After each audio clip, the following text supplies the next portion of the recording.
Bueno, muy buenas noches. Bienvenidos a esta conversación. Eh, Aquí estoy desde el santuario de San Pedro Claver, donde iniciamos, pues desde que inició la pandemia, iniciamos unas conversaciones en torno al patrimonio y especialmente al patrimonio jesuítico.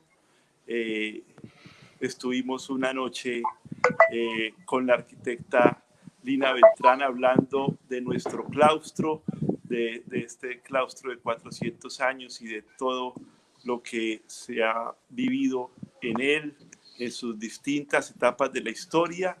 Luego con la arqueóloga Mónica Terry ya desentrañamos, digamos, los secretos más profundos de nuestro claustro. Y ahora vamos a dar un salto a la arquitectura jesuítica nacional y vamos hasta Bogotá a hacer una mirada allí a la manzana jesuítica. Y antes de darle la palabra a Linda, nuestra coordinadora del área de museo, para que presente a nuestros invitados, agradecerles a Ernesto, a Felipe, a Lina estar con nosotros y, y, y una pequeña palabra de por qué desde el santuario, cuya misión es promover la defensa de los derechos humanos y por tanto el cuidado de la vida, pues por qué el interés por estos temas arquitectónicos, no solamente porque somos un bien de interés cultural, sino eh, porque en estos temas de patrimonio pues está impreso pues toda esta filosofía del cuidado de la vida. Y detrás de las paredes antiguas y de los rincones de nuestros claustros, pues hay toda una experiencia de vida y todo un espíritu de conservación de lo que es importante, de la vida de las personas que pasaron por allí y la vida de las personas que todavía se encuentran en estos espacios y pueden contemplarlos, admirarlos y habitarlos de distintas maneras. Entonces, bienvenidos, disfruten de este momento. Los dejo con Linda Zurek, que es nuestra coordinadora del área del museo y quien va a presentar a nuestros invitados. Muchas gracias. Linda. Muchas gracias, Padre Jorge, por esa bienvenida. Quiero pues agradecer a nuestros invitados pues por haber aceptado pues acompañarnos en esta aventura de estos conversatorios virtuales donde tratamos de abordar temas diversos, temas que como lo hemos venido pues hablando anteriormente, eran temas que se manejaban muy internamente, que pocos se compartían y que bueno, esta virtualidad pues nos ha llevado como a hacer un video más introspectivo de toda pues nuestra colección, de toda nuestra historia y qué bonito compartir pues estos temas pues con el público, que también pues les agradezco que estén acompañando en esta noche de jueves, es una noche de arquitectura, de historia, de datos interesantes. Para ello pues tenemos a tres invitados muy especiales. Bueno, tenemos a Lina Beltrán, que pues ya la conocen, ella es nuestra arquitecta, la arquitecta pues del Santuario San Pedro Claver. Ella es arquitecta y magíster en restauración de monumentos arquitectónicos de la Pontificia Universidad Javeriana. Es especialista en conservación del patrimonio arquitectónico y urbano y es docente de fundamentación de la investigación con énfasis en patrimonio urbano del Seminario de Trabajo de Grado y directora de Trabajos de Grado. Tenemos también al arquitecto Ernesto Moure, que es arquitecto de la Universidad de los Andes, especializado en restauración y rehabilitación de obras arquitectónicas y urbanísticas. Fue docente de la Universidad de los Andes. Es también docente de la Pontificia Universidad Javeriana. Ha trabajado en numerosos proyectos de restauración arquitectónica, como el Colegio de la Presentación en Bogotá, la Iglesia del Carmen en Bogotá, la iglesia de San Nicolás de Tolentino en Barranquilla.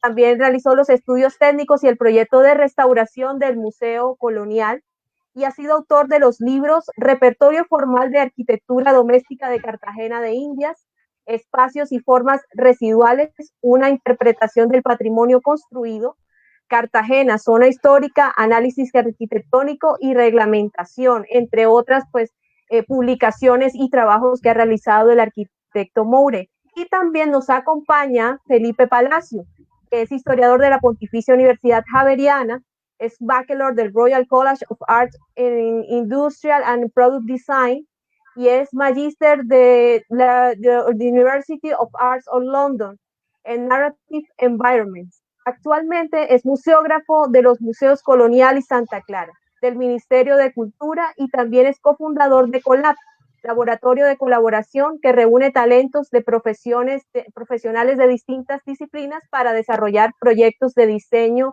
e innovación. Muy buenas noches a ustedes tres, como siempre, pues es un gusto tenerlos esta noche. Y bueno, Lina, cuéntale al público un poquito el tema que vamos a tratar hoy.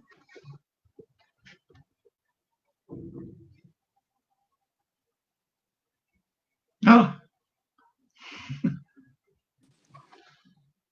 Espérate, ¿ya me escuchan? Ya. Qué pena, siento un poco mi señal débil, a veces entra, sale, pero bueno. Entonces, pues gracias Linda por la presentación, gracias Padre también por la presentación y por ofrecernos estos espacios en donde pues venimos ya desde hace algunas sesiones profundizando un poco en lo que significa esa espacialidad, la arquitectura asociadas a unos proyectos también ideológicos de evangelización, de conocimiento de territorio, que eran propios de la Compañía de Jesús.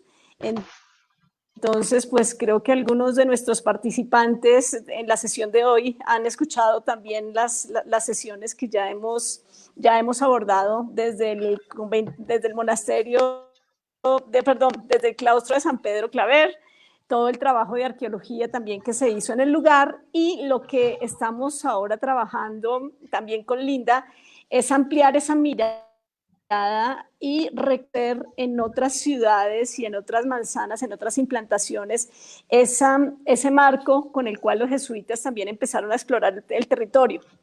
Incluso pues lo interesante en esta serie de conversaciones entre la espacialidad y la espiritualidad o el arte y la espiritualidad también es empezar a entender cómo a través de estas intervenciones puntuales casi que había también una estrategia de territorio, es también una estrategia de ir ampliando a través de estas misiones, estas misiones que emprenden los jesuitas, cómo empiezan a correr las fronteras, pero esas fronteras los están llevando a fundar los colegios, a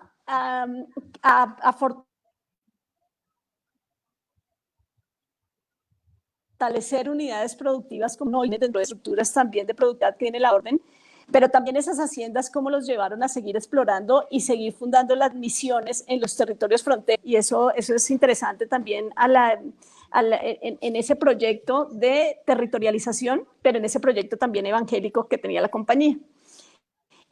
Hoy pues vamos a centrarnos también en otro gran proyecto que tuvieron los jesuitas y fue la manzana jesuita en Bogotá. Como les decía, de pronto en la primera sesión que trabajamos frente a la manzana jesuita de Cartagena, pues los jesuitas casi que iban avanzando en el territorio, iban construyendo en cada una de las ciudades también asociadas a una productividad, ya sea minera, ya sean estratégicas en los bordes del río.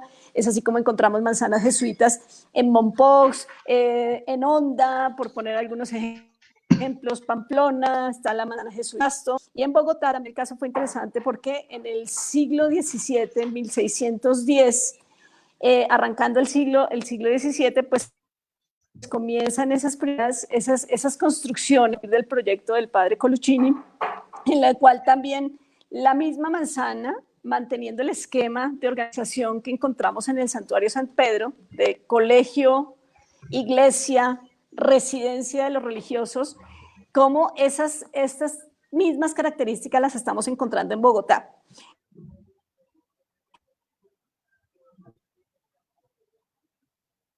tuve la fortuna que estábamos dirigiendo el Instituto Carlos Arbelá Camacho de Javeriana.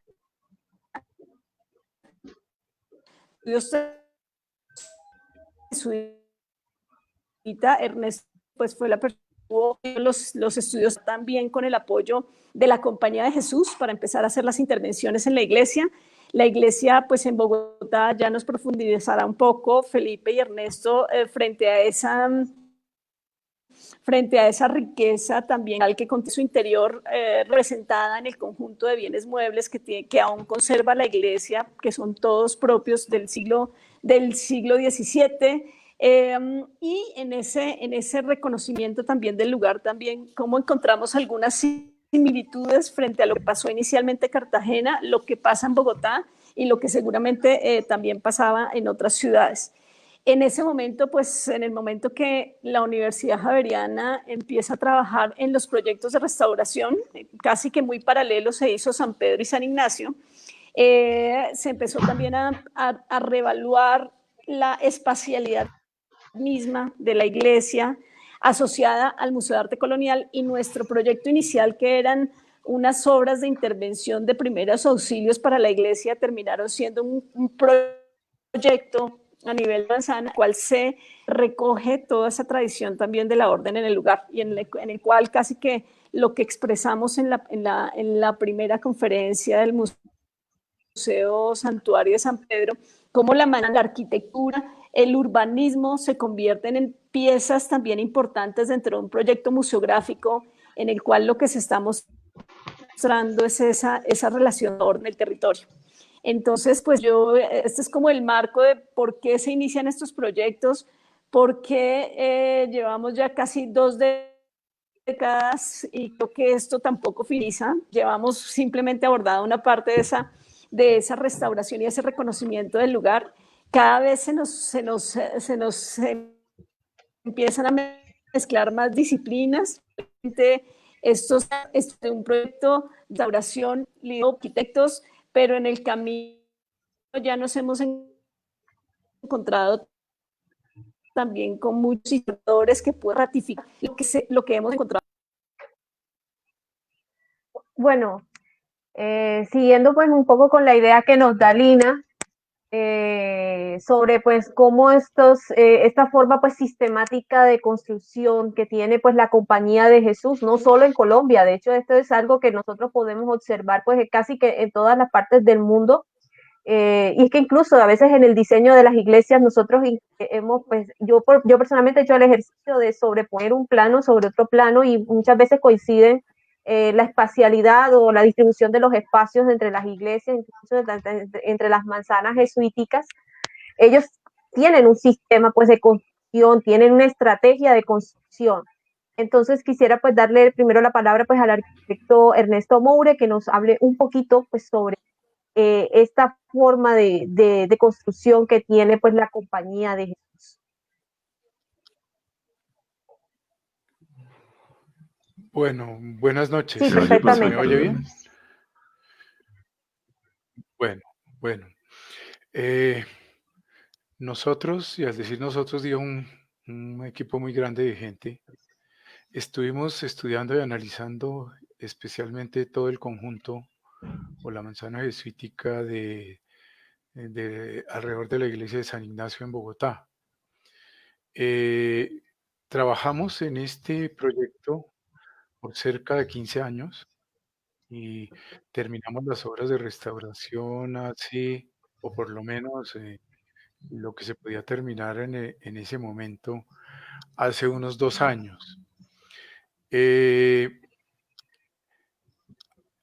Hicimos unos estudios muy completos sobre el acontecer de lo que mostraba la manzana hoy en día, y le hicimos un seguimiento histórico sobre lo que aconteció en toda su historia, y encontramos una gran relación entre la historia de la manzana y la historia de los acontecimientos políticos y sociales de Bogotá. Pues no solo porque la manzana forma parte prácticamente de una esquina de la Plaza de Bolívar, de la esquina suroriental, sino también porque todos los acontecimientos o todas las maneras de enfrentar el urbanismo de los jesuitas están íntimamente ligadas a las formas de enfrentar el urbanismo que trajeron los europeos a, a Colombia y en este caso específicamente a Bogotá. De manera que ver la historia de la Casa de las Aulas, del edificio de las Aulas, es imposible entender la historia de este edificio sin entender sus nexos con la manzana jesuítica y es imposible entender la manzana jesuítica si no la vemos dentro de todo el contexto histórico que va ocurriendo. Vamos a tratar de ver ahora a través de unas imágenes toda una serie de acontecimientos históricos y cómo los encaran los jesuitas y qué determinaciones se tomaron durante el proceso de restauración, en este caso para salvar o denotar o poner en evidencia la Casa de las Aulas y, y hacer todo tipo de gestos e intervenciones que ayudaran a exaltar su espacialidad y sus valores estéticos y artísticos. Es bueno de todas maneras aclarar que muchas veces se confunden las cosas y dicen una cosa es lo social y otra cosa es lo arquitectónico. Pues resulta que lo arquitectónico es parte de lo social. Eso es una idea que abandonó durante las primeras décadas del siglo XX y de pronto hasta más de la mitad del siglo XX, pero que en este momento se está reviviendo porque no hay nada más ligado a la vida de las gentes que su espacio donde se desarrollan sus actividades y no hay una forma más efectiva de comunicarse con los demás que a través de las estructuras espaciales y a través de las costumbres de uso de un lugar. Entonces, esto es lo que vamos a tratar de mirar rápidamente. Obviamente, el trabajo de San Ignacio es muy amplio, pero vamos a tratar de hacer un énfasis muy pequeño en el patio de las aulas, que aunque pequeño, es un gran concepto espacial y es un gran mensaje que se le puede mandar a la ciudad, tanto sobre la arquitectura jesuítica como sobre los valores arquitectónicos, en muchos casos perdidos parcialmente, pero que todavía están latentes y que podemos recuperar en otras dimensiones y en otros estados. Voy a tratar de ingresar un programa que hice.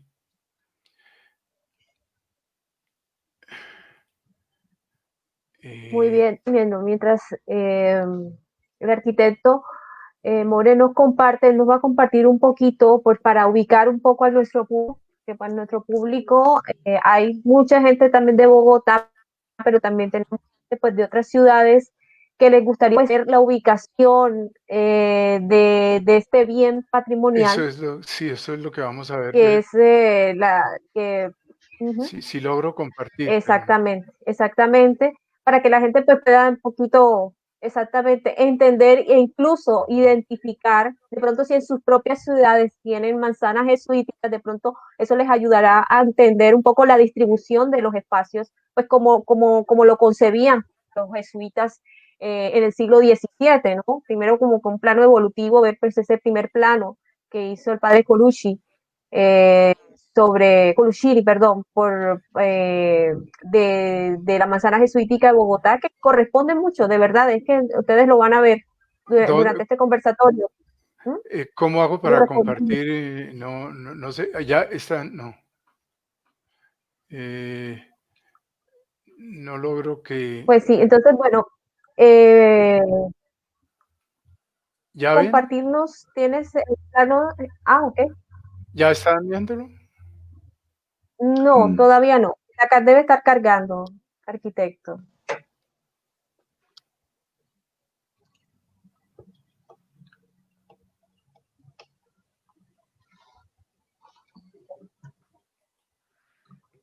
No veo que pase nada.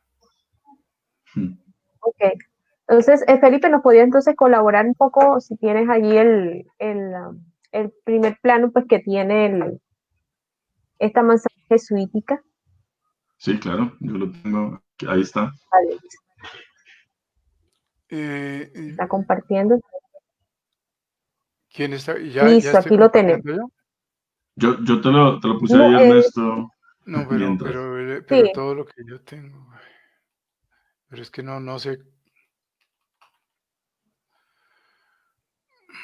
Dale share screen ahí abajo Sí, eso ya hice, y, pero y ujú, escoges la ventana y le das permitir. ¿Te sale? a ver, share screen, ya, Sí, share screen. Y sí. ahora me sale, ¿y ahora qué hago? Te sale Convertir. arriba en la parte superior una ventanita que te dice que escojas una ventana. ¿Te sale? Ahí, eso.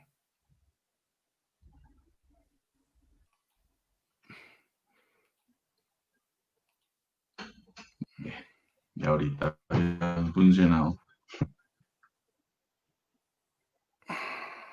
No sé qué pasó, pero no logro. Ahí está. Ahí ya estás compartiendo, entonces puedes arrastrar la ventana.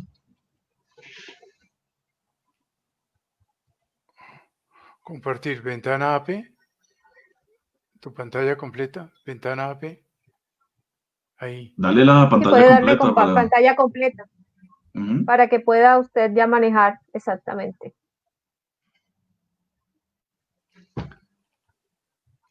Eh, No sé qué pasa. sí, estos son los temas de estar conectados así. Sí, exactamente. Bueno, sí, nos dan unas oportunidades de conectarnos, pero hay veces que ciertas cosas no funcionan en el momento, Mm. pero bueno. Entonces, eh, bueno, Felipe, cuéntanos un poco entonces cómo, cómo comienza esta historia que creo que también pues comienza como en Cartagena en Cartagena como en el año 1604, ¿no? Luego de que en 1603 la corona española le da la cédula a la compañía pues de Jesús para crear sus colegios en el nuevo reino de la Nueva Granada, ¿no? Sí, si quieres, más bien conversamos un poco Ujú, desde lo particular, que es el tema del museo, sí, y más bien le pasamos a Ernesto para que nos hable ujú, de lo que tiene preparado, que es por supuesto todo el contexto de la Casa ujú, de las Aulas. Entonces, exactamente, así es. básicamente, pues, mi posición y la razón por la que estoy aquí es como museógrafo del Museo Colonial y Museo Santa Clara del Ministerio de Cultura. Y buenas noches para todos. Y para los que no conocen, el Museo Colonial está efectivamente ubicado en la Casa de las Aulas, que es una de las partes de la manzana jesuítica que comprende, está por supuesto lo que mencionaba Ernest, la Iglesia San Ignacio, el Colegio San Bartolomé y la Casa de las Aulas, que es la que estamos viendo aquí en pantalla. Y la Casa de las Aulas básicamente es el espacio que desde 1942 ha sido la sede del Museo Colonial, ¿no? Entonces, esto pues por supuesto tiene mucho que ver con el coleccionismo de los siglos XIX y XX, tiene que ver con que se reunieron pues unas colecciones importantísimas de familias y con el apoyo del presidente Eduardo Santos en su momento y el ministro Germán Arciniegas. Bueno, ahí estamos viendo lo que es la Casa de las Aulas, que en un principio fue el colegio máximo de la Compañía de Jesús. Correcto. Entonces, Y Felipe, sí. ¿Me oyes? Sí. sí, te escucho Ah, ok. perfectamente, ahora sí. Sí, sí, y básicamente ahorita pues hablamos con Ernesto más un poco del tema arquitectónico y de ese contexto de la compañía. Lo cierto es que a partir de 1942, pues entonces pasa a ser un espacio público de exhibición en donde el Museo de Arte Colonial, como se llamaba en ese entonces, pues arranca con un acervo de colecciones entre las cuales pues están pues la colección de Gregorio Vázquez, de Arcis Ceballos más grande del país, y bueno, arte en general de los siglos XVI, XVII y XVIII, que es el acervo que continúa siendo la parte fundamental del museo, que poco a poco se ha ido evolucionando, convertirse pues dentro de los conceptos de la nueva museología y demás, en un espacio un poco más abierto, que es lo que es el objetivo del Ministerio de Cultura, que es el órgano rector, por decirlo de alguna manera, en este momento del museo. Entonces, la Casa de las Aulas, para conectar con lo que mencionaba Lina y Ernesto, el proyecto que ellos plantean, que es un trabajo que ya se viene realizando desde hace un buen tiempo, finalmente en 2010, Lina me va a corregir, pero en 2010 iniciamos el proceso en la Capilla de los Indios, que es la capilla contigua a la iglesia de San Ignacio, que en este momento está en la exhibición, ya les vamos a mostrar cómo quedó como exhibición. Y en el 2013-2014 arrancó el resto de la Casa de las Aulas. Es muy importante que el proyecto no ha terminado todavía, porque falta la Casa de los Párrocos, que ya les vamos a mostrar. Este es el espacio, digamos, crudo, obra negra de la restauración de la Casa de la Casa de las Aulas en 2017. Y ya volvemos a esas dos piezas. Aquí está el plano que mencionaba ahorita Ernesto, ¿no? Entonces, como se pueden dar cuenta, si quieres, Ernesto, nos cuentas un poco sobre el plano ya teniéndolo aquí en pantalla. No, pues yo tenía toda una presentación, pero bueno, metámosle voluntad al asunto. Mire, este plano se puede llamar el gran proyecto del padre Coluccini. Cuando uno ve, esto es un proyecto de manzana completa.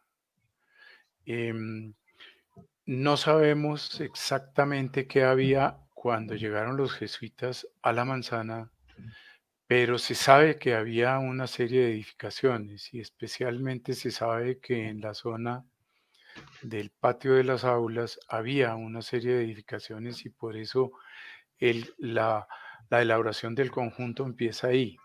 ¿Cómo es el conjunto? Pues evidentemente es una solución axial en donde prácticamente el presbiterio y la cúpula están en el corazón de la manzana y está rodeado de unos patios libres en las 4 esquinas y toda la manzana tiene una gran vida interior. Está interiorizada completamente, haciendo un contraste muy grande con los exteriores que son bastante cerrados, ¿no? Bastante cerrados. Y esto es lo que yo mencionaba al principio, que corresponde a una correcta interpretación de lo que es el urbanismo español en las primeras épocas de la colonia, ¿no? Que es un manzaneo o un urbanismo de manzanas cuadradas muy grandes, unas calles muy estrechas y una gran espacialidad interior, una gran vida interior que compensa lo estrecho de las calles y la ausencia total, digamos, de lo que en el urbanismo moderno se llaman zonas verdes, etc. La gran vida de la gente es en el interior de la manzana y eso está perfectamente interpretado, digamos, por este plano que representa el sueño del padre Coluccini. No hay que olvidar que el proceso de armado de la manzana es un proceso que yo creo que empieza con construcciones ya existentes y que no culmina prácticamente nunca. Yo creo que hasta el proceso de restauración que nosotros hicimos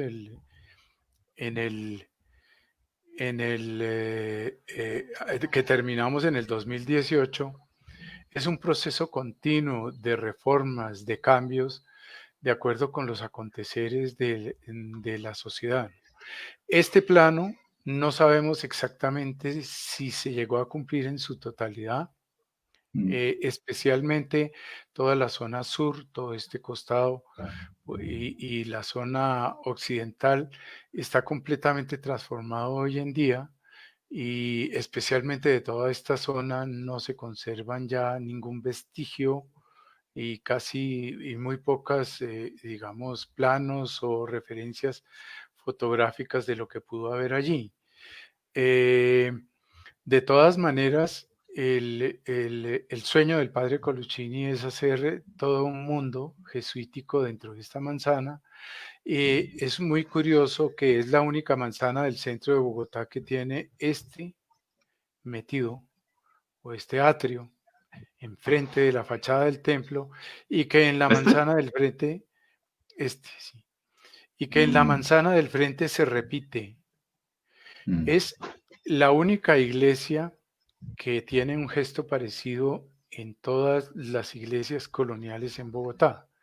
¿Qué pasa con las otras iglesias coloniales en Bogotá? Que son iglesias conventuales, como San Francisco o San Agustín, que están en los límites de la ciudad. Pues San Francisco está después del río San Francisco y San Agustín está pasando el río San Agustín, están fuera de la ciudad y no están tan integradas al casco urbano y al acontecer urbano como lo está el templo de San Ignacio y todas las construcciones que lo rodean, que hace un gesto urbano que, lástima que no podemos ver el plano que traje, no sé por qué, pero hace un gesto urbano que caracteriza y singulariza primero, el conjunto de los jesuitas, la iglesia de los jesuitas, y segundo, es un proyecto verdaderamente urbano, o sea, es un proyecto de integración de todo el urbanismo, de la colonia y de centralización en la manzana jesuítica. De hecho, por ejemplo, estos retrocesos de la fachada permiten observar la fachada manierista o barroca que tiene el templo con una cierta distancia, con una cierta perspectiva, que el urbanismo inicial de las calles estrechas de los principios de la colonia no permitía apreciar ese tipo de gestos urbanos y no permitía entender la importancia de atraer a la gente hacia el interior del templo y hacia el interior de la manzana. Eso es una interpretación que nosotros hacemos de toda la intención de la manzana jesuítica. Ahora, la intención de nuestro proyecto, ¿cuál es? Tanto en el momento en que iniciamos la restauración del templo de San Ignacio, como en el momento que se le adicionó o se le integró el proyecto de restauración o de intervención del edificio de las aulas y el patio aledaño, la idea es reconstruir un poco esta historia, reconstruir un poco esta vida interior, por medio de en todo momento integrar de nuevo funcional y espacialmente las dos edificaciones, como el padre Coluccini lo había planeado desde un principio. Si ustedes hacen un seguimiento a este plano, encuentran, por ejemplo, que aquí hay una entrada al templo, que uno puede atravesar el templo y aquí puede volver a salir a este claustro y aquí puede volver a entrar nuevamente, de manera que la iglesia es como un gran espacio cubierto, como un gran galpón cubierto que une todas las actividades de la manzana, y que hoy en día pues este claustro no existe porque este claustro desapareció como producto de un litigio que hubo entre los jesuitas y el Estado a mediados del siglo pasado, y esto se volvió una plazoleta auxiliar a la Plaza de Bolívar, y todo este costado se volvió el Colegio San Bartolomé moderno, que es una intervención de los años 30 que, a decir verdad, poco tiene que ver y poco se integra con el conjunto, de manera que lo único que nos queda del conjunto son estas dos edificaciones, que tal vez por la misma razón son las dos edificaciones más importantes que se conservan del sueño del padre Coluccini. Nosotros hicimos unas reformas espaciales con la intención prácticamente de seguir este plano guía del padre Coluccini y de reconstruir esas relaciones espaciales.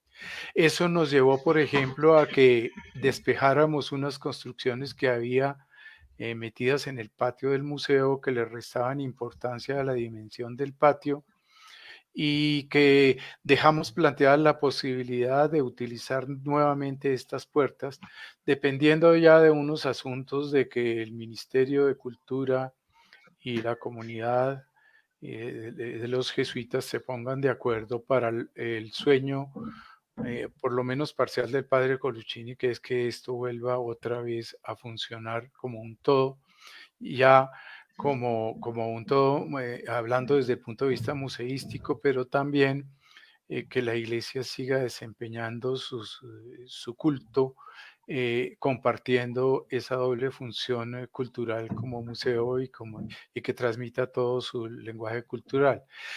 Parte de lo que estamos tratando de hacer es integrar los edificios al museo, o sea que el museo no sea simplemente, que el edificio no sea simplemente un lugar que almacena objetos de exhibición, sino que el edificio se vuelve parte del museo.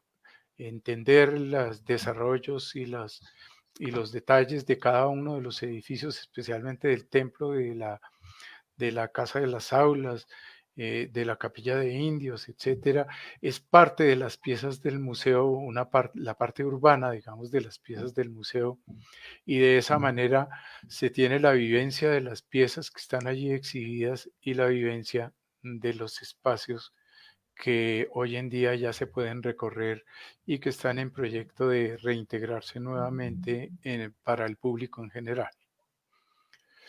Muy bien.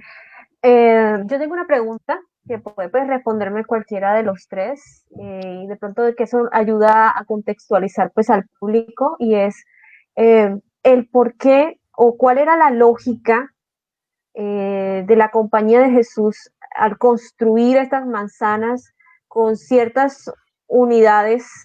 Por ejemplo, está la unidad de la iglesia, está pues la unidad de la Casa de las Aulas, que era el colegio máximo, está pues el colegio San Bartolomé, que tengo entendido que donde pues en este plano antiguo, ahí se podrían observar antes de que existiera esa plazoleta, ahí habían unos almacenes. Es que eso también lo vemos acá en Cartagena, que un sector del edificio tenía almacenes que los jesuitas pues, alquilaban a otras personas para comercio, para esas cosas. Y también en la parte pues de atrás de este plano pues también vemos otras zonas que son ya más utilitarias que tengo entendido estaba en el área como de servicios, que la panadería, estaba pues las caballerizas también, estaban pues en la La parte pues, botica. trasera, aquí en el plano, en la parte trasera de la iglesia. Entonces, ¿a qué obedece como un poquito esa lógica de organizar pues los espacios así como lo vemos en este plano?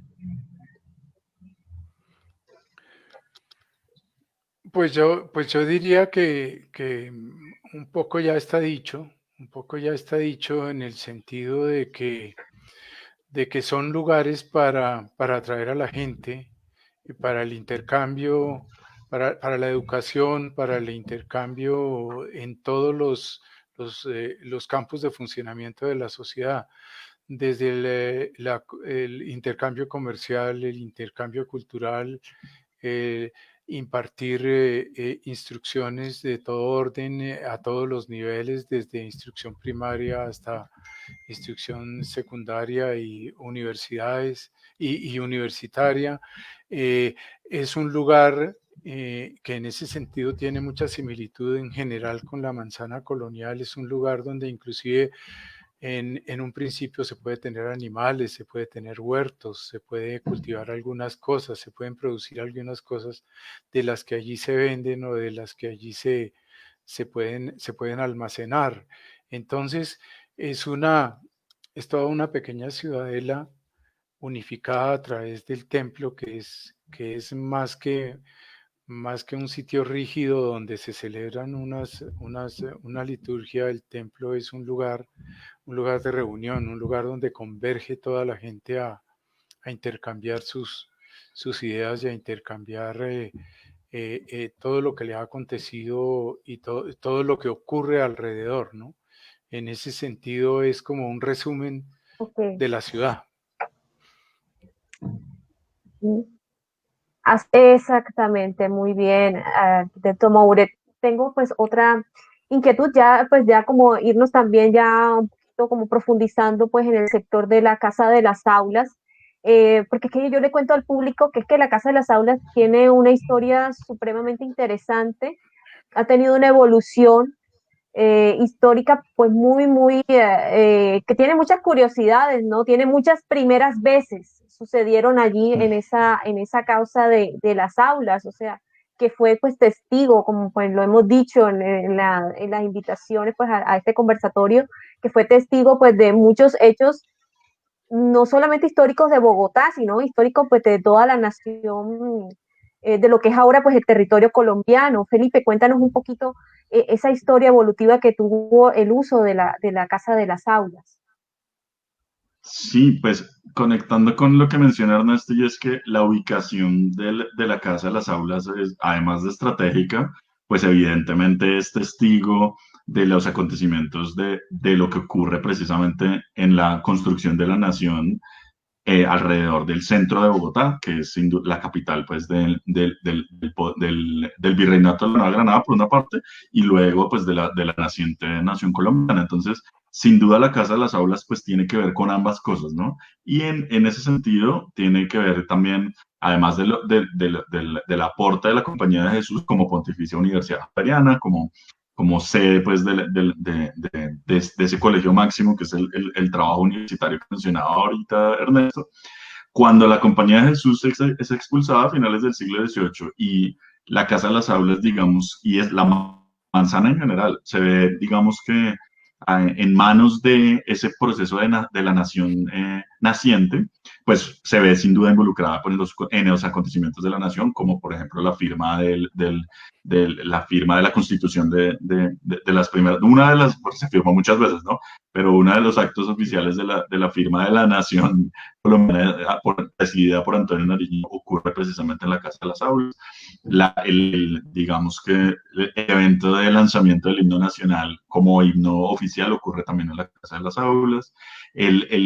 Uno de los elementos que más enorgullecen al Ministerio de Cultura en general y por supuesto a todos los colombianos es que la Casa de las Aulas tiene que ver con el nacimiento de la mayoría de las instituciones que ahora conocemos como nacionales, la Biblioteca Nacional, por ejemplo. Entonces, una gran parte del acervo inicial de la Biblioteca Nacional, o de lo que se llamaría después la Biblioteca Nacional, ocurre en la Casa de las Aulas, y es Santander, Francisco de Pablo Santander, el que encarcelan ahí, y él clasifica los libros de la naciente Biblioteca Nacional en la Casa de las Aulas. Libros, Felipe, que eran el acervo de la Compañía de Jesús, o sea, era la biblioteca que tenían los jesuitas.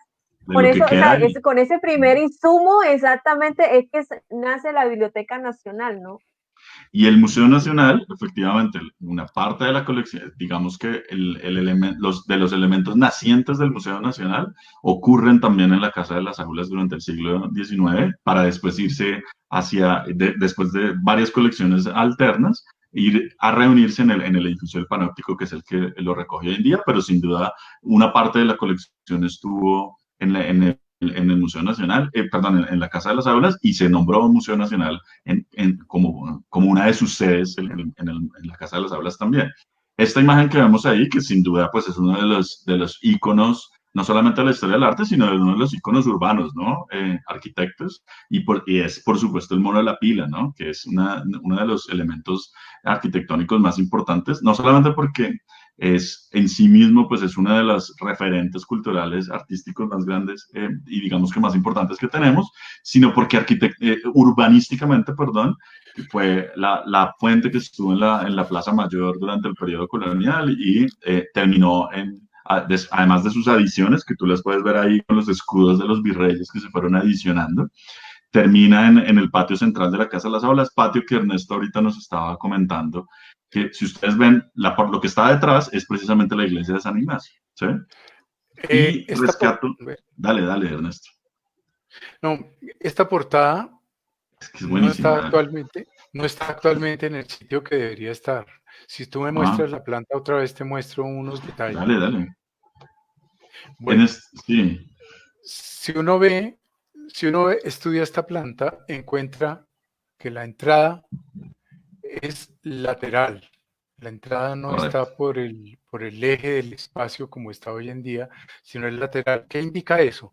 Eso indica que el esquema espacial de la Casa de las Aulas, el esquema original, era un esquema como son las primeras casas de la colonia, que tenían siempre entrada lateral y no entrada axial, eh, como una arquitectura venida del Mediterráneo y como una arquitectura de marcada influencia mudéjar. La arquitectura mudéjar nunca ataca los espacios por el eje, sino que entra al espacio por una esquina y hace recorridos envolventes por el espacio.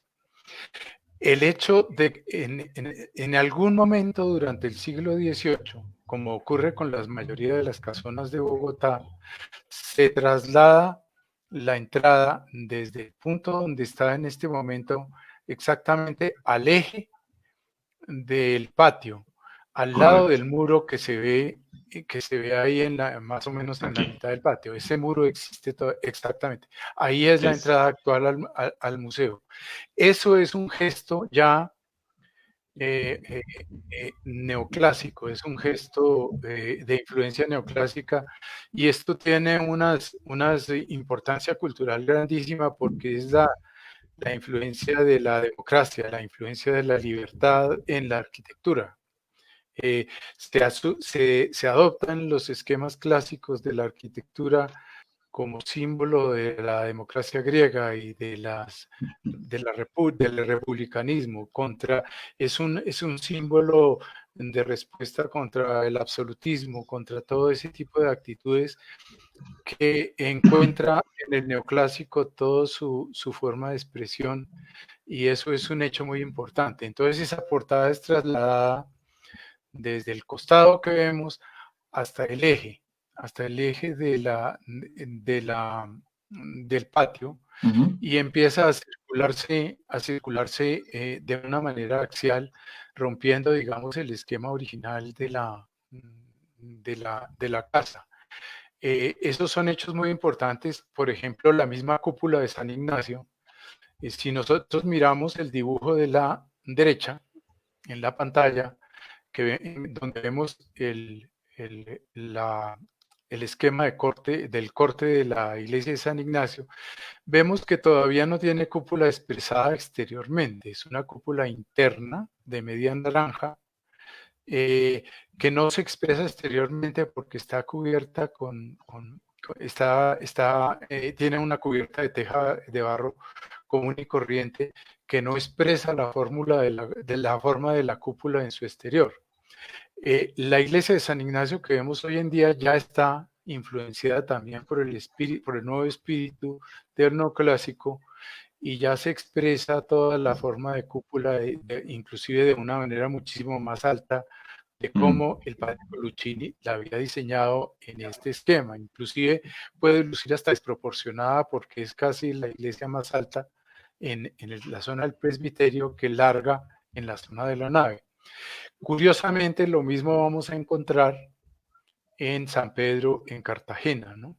En las reformas que hacen de San Pedro pasa exactamente lo mismo. Pasan de una cúpula de media naranja a la cúpula que hizo Gastón Lelars en la iglesia de San Pedro, que es una cúpula hecha en concreto y que es muchísimo más alta, y por ejemplo le quita el protagonismo a las torres y la cúpula se vuelve más alta que las torres, cosa que también ocurre con algunos años de anterioridad en el proyecto de San Ignacio. Entonces tenemos nosotros miren en el dibujo de abajo el perfil de la iglesia de San Ignacio, y verán que es una construcción muy simple.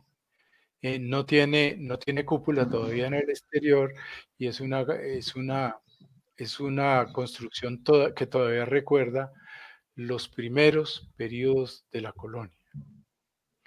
Claro que el Así es, padre de hecho, Coluccini era una persona muy humilde y muy tranquilo y muy sereno, y yo creo que el proyecto expresa eso, expresa una gran tranquilidad, una gran solemnidad y belleza en los dibujos, pero a su vez no es nada grandilocuente. Ujú. Así es. Con re- De hecho, es que tuvieron problemas para edificar la cúpula, tengo entendido.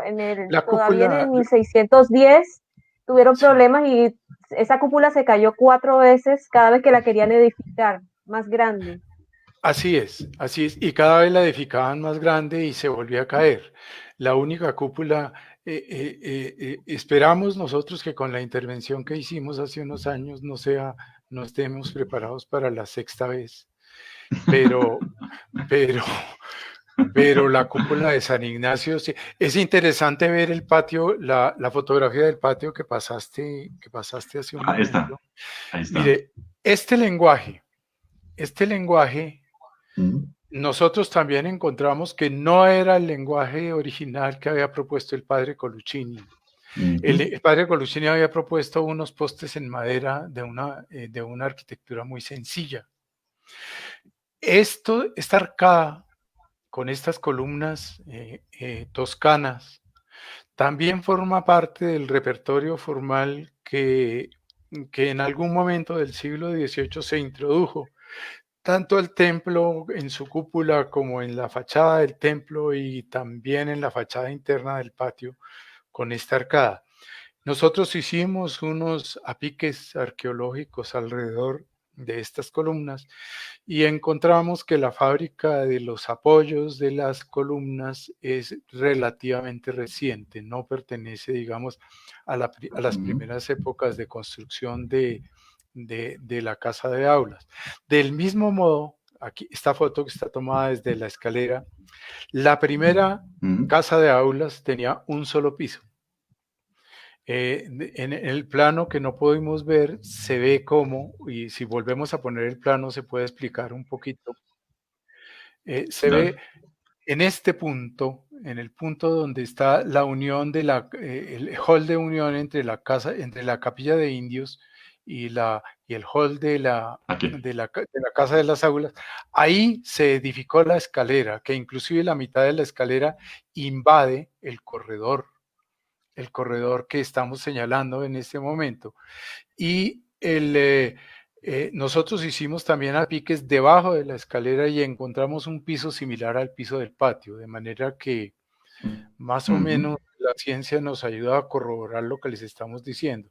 Podríamos decir que las cúpulas actuales de San Ignacio, la torre, la fachada y el segundo piso de la Casa de las Aulas pertenecen ya a una segunda mitad del siglo XVIII y son ya una actitud totalmente neoclásica y digamos está en un repertorio muchísimo más enriquecido que se aleja un poco del repertorio propuesto por el padre Coluccini, que está a la derecha de la pantalla. ujú. Sí, y mira el portón que además tiene ese mensaje de sapiencia edificabit, mi latín está un poco oxidado, o sea, no se vayan a burlar, pero dice sapiencia edificabit sibi domum, que si no estoy mal es que la sabiduría construyó esta morada, ¿no? Que es sin duda pues uno de los vestigios que está aún presente en el portón, en este portón que efectivamente menciona como está corrido hacia el norte, a centralizarlo con el patio, que es una expresión estética que no tiene nada que ver con la original, ¿no, Ernesto? Así es. Así es, pero Ujú. digamos que esa es la arquitectura la arquitectura. Es que San Ignacio, como se construye al tiempo con la ciudad, va adaptando las arquitecturas de las épocas. No huye el contacto con las Claro. épocas, sino eh, eh, su- eh, eh, retoma y suministra y administra los lenguajes que le van llegando a medida que van avanzando las épocas. Este es un lenguaje clásico, como les decía antes, que es el lenguaje de la democracia y que es el lenguaje que, digamos, favorito en el momento en que están los movimientos, empezando los movimientos independentistas en todas las colonias europeas, especialmente en América, ¿no? Y entonces el neoclásico es un lenguaje que tiene gran éxito porque representa eso. Sí, y bueno, Bueno, bueno, sí, sí, Felipe, sigue. no, es decir, como la idea es ir conectando, que nos ha funcionado un poquito mejor, ir conectando el presente con esos detalles del pasado, les quería mostrar un poquito cuál Así es la es, actualidad del museo a partir del así es. proceso en el que participaron Ernesto y Lina. El Ministerio de Cultura entonces emprende una tarea, digamos, para qué historia queremos contar ahí, qué historia queremos contar dentro del Museo Colonial, en un proceso museológico que nuestra directora Constanza Toquica lleva haciendo desde que ingresó al museo como directora hace mucho tiempo. Museológicamente ella ha sido muy juiciosa en plantear un museo que se desligue, digamos, de lo que venía siendo el Museo de Arte Colonial, por eso el cambio de nombre es muy importante, de Arte Colonial a Museo Colonial, en donde sencillamente se confiaba, digamos, que en la potencia de la colección que tenía, que sin duda es absolutamente valiosa y bella, pero prima entonces en esta ocasión es la historia que se quiere contar y cómo esa historia va, digamos que recorriendo el periodo colonial, y eso es lo que museográficamente quisimos interpretar en la Casa de las Aulas. Sin embargo, les voy a mostrar los espacios actuales, pero yo creo que Lina y Ernesto van a meter la cucharada porque va a haber muchos detalles arquitectónicos ahí en los techos, en los pisos y demás, que yo creo que sería interesante que nos contaran un poco, porque son absolutamente interesantes. Entonces, actualizamos el museo también. Entonces, el museo tiene su tienda y una taquilla de entrada. Este espacio que es muy interesante porque es el que mencionaba ahorita Ernesto, y es que precisamente en el fondo de este corredor la escalera pasa por encima de este fondo y nos deja un pequeño espacio que fue absolutamente claustrofóbico, y la decisión que tomamos museográficamente fue hagamos un pequeño infierno ahí, cubierto por esta cortina, en donde la curadora de la sala, que fue coincidencialmente Constanza, la directora, ella lo que plantea ahí es un espacio de recogimiento a propósito de los ejercicios espirituales de San Ignacio, otro de los personajes de la historia de la Compañía de Jesús. Y por supuesto ahí pues, ustedes pueden ver algunas de las grandes obras que están, ¿no? De Gregorio Vázquez, esta obra que tenemos al fondo de Angelino Medoro, que es una de las más espectaculares, a mí por ejemplo me gusta mucho, y este retablo de la Inmaculada Concepción, que es una de las piezas que habla además de ese movimiento que mencionaba Lina ahorita, ¿no? Como de siempre querer expandirse en términos de evangelización, ¿no? Y hay territorios en donde yo no puedo construir una iglesia en un día, y estos retablos portátiles como el que vemos ahí de la Inmaculada, sin duda sirvieron mucho para extender ese territorio y digamos que llevar la liturgia a lugares donde pues no había todavía un emplazamiento en una iglesia, ¿no? Eso lo hace, ese se cierra de arriba, se cierra y se pone y se transporta y se lleva a donde uno quiera evangelizar. Es una pieza espectacular, retablo de la Inmaculada Concepción. Y además adicionamos pues elementos interactivos, por supuesto, que han permitido, digamos, que integrar un poco más los públicos con las personas. Aquí las personas, por ejemplo, pueden hacer su propio retablo. Entonces ponen el santo que le gusta, el mensaje que le gusta y se envían su propio retablo. Este está en la iglesia de los indios, que ya vamos a ver un poquito más. El barco que está transportando los elementos, que es y aquí está una vista más grande de la iglesia de los indios, ¿no? La parte del fondo que ustedes ven ahí, esta es la puerta que da hacia afuera, hacia ese atrio que mencionaba Ernesto, que está enfrente de la iglesia de San Ignacio, ¿no? Y seguramente yo quisiera preguntarles a los arquitectos, esa relación que tenía la iglesia de los indios con la gran iglesia de San Ignacio es bien interesante, ¿no? Ay, Sí, Lina, prendes el micrófono. O dale, Ernesto. sí, parece ser que, digamos que la iglesia la iglesia de indios se hizo primero y suplió durante mucho tiempo la iglesia de San Ignacio mientras ésta se construía, y que después quedó integrada es decir, quedó integrada a través del atrio, ¿no? El, eh, mm, yo creo que esa dualidad, digamos, de existencia de los dos templos suple las necesidades que tenía el conjunto durante el larguísimo proceso. Es que el templo de San Ignacio duró construyéndose casi 90 años. Entonces, y la capilla de indios ya estaba cuando el templo empezó a construirse. Entonces, formó parte digamos, hizo esa suplencia durante mucho tiempo. Ahora, después, cuando la iglesia de San Ignacio ya está construida y viene la partición, vienen todas las expulsiones de la comunidad de los jesuitas, empieza un largo trajinar de diferentes funciones en la Casa de las Aulas y en la iglesia de indios, por supuesto, ¿no? En donde ocurren cualquier tipo de actividad institucional, de gobierno que uno se imagine, ocurrieron tanto en el edificio de las aulas como en la capilla de indios, tal vez con excepción de la actividad religiosa, ¿no? Sí, paradójicamente. Eso es impresionante porque eso fue Mm. cuartel militar, eso fue depósito, eso fue Salón de biblioteca, grados, fue la sala salón de la consulta, asamblea. salón de la asamblea, Ahí se posesionó depósito como de libros presidente. de la biblioteca. Se posesionó ahí el general Santander como presidente de la República. Bueno, en fin, Correcto. ese es un lugar importantísimo dentro de la historia del país, y uno lo ve y realmente es un espacio muy sencillo y muy simple, ¿no? No sé si, Lina, el micrófono. ¿No tienes sonido, Lina? No, Lina no tiene sonido, Dale. pero estás... préndelo, no sé. No funciona el micrófono. No, y Lina nos podría contar ahí un poquito más. Dale. Pero Ahora sí. Dale. Ya. Ya estás. Ya. Bueno, si me están escuchando, espero que sí me escuchen, o si no, quedo así. Te estamos escuchando.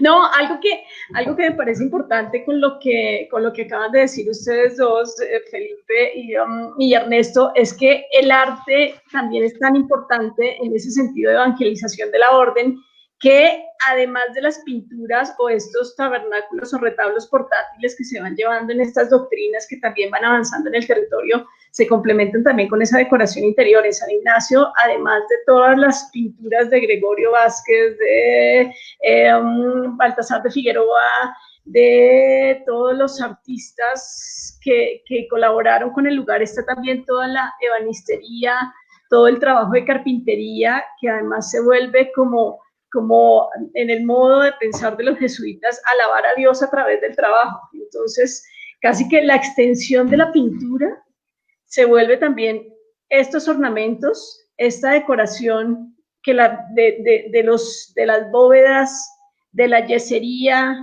de todos estos símbolos, de esta simbología también de los retablos, que complementa también esa forma de evangelización y de contemplar como uno de los ejercicios espirituales importantes dentro de los jesuitas.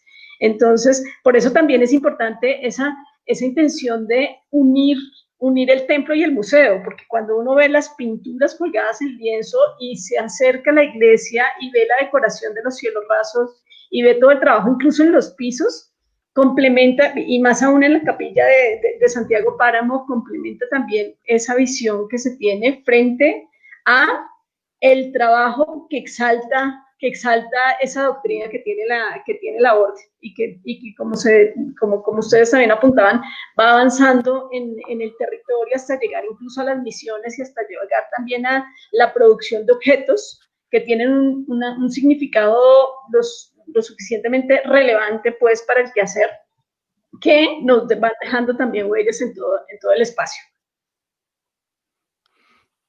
Sí, sin duda.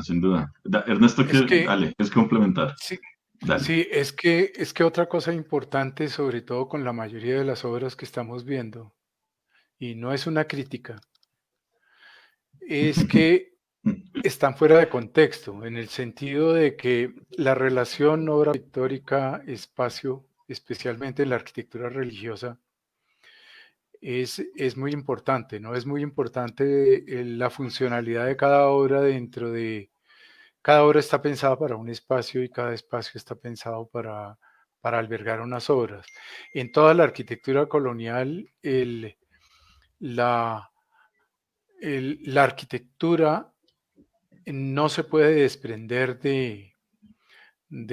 por ejemplo, de toda la talla en madera, de los retablos, de los altares y de los cuadros que los complementan.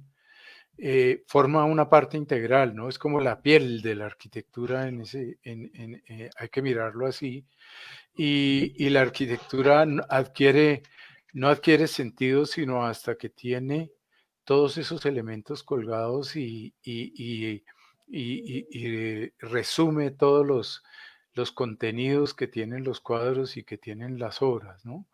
Es muy difícil ver arquitectura colonial sin entender toda la decoración y sin entender la obra pictórica y la obra escultórica que la complementa. Sin duda, no, y no es una crítica, no te preocupes. Santa Clara, por ejemplo, el Museo de Santa Clara mantiene, digamos, ese lenguaje, ¿no? Que es muy importante, digamos, que tener esa visión también, y por supuesto San Ignacio también como templo. En este caso, por supuesto que no tenemos Sí, que me parece importante que no se información. disocie. Claro, claro.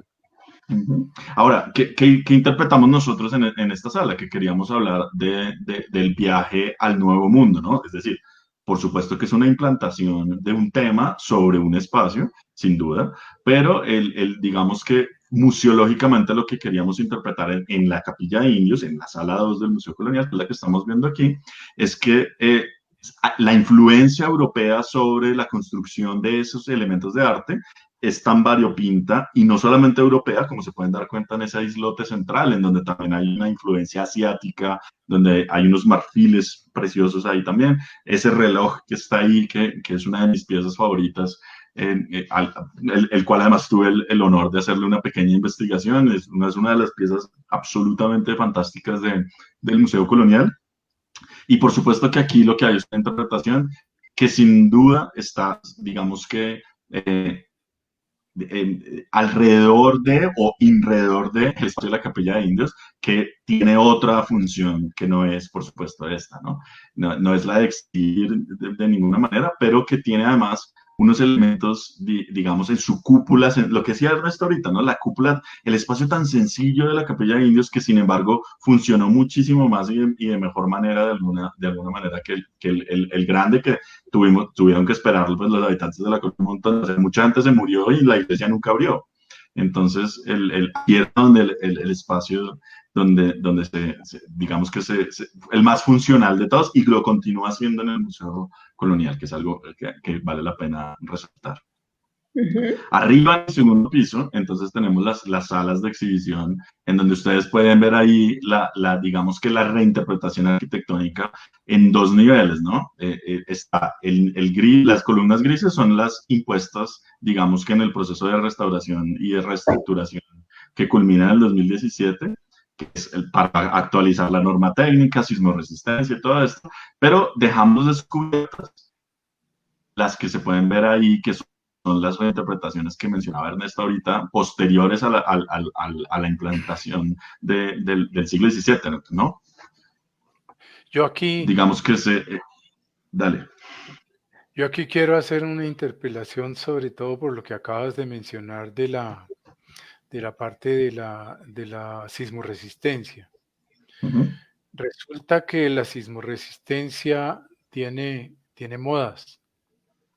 Tiene modas y, por ejemplo, las normas de sismoresistencia que hicimos tanto para San Ignacio y yo creo que estas también ya son obsoletas.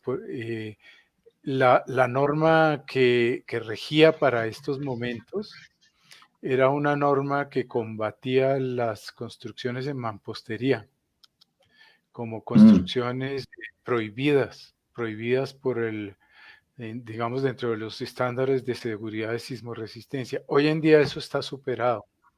está superado y se puede construir en mampostería observando ciertos detalles, y eso nos habría eximido de muchas veces tergiversar o tenerle que hacer unos agregados a los espacios que no siempre, que le toca a uno hacer alarde de imaginación para que funcionen de una forma armónica con el espacio donde uno tiene que intervenir.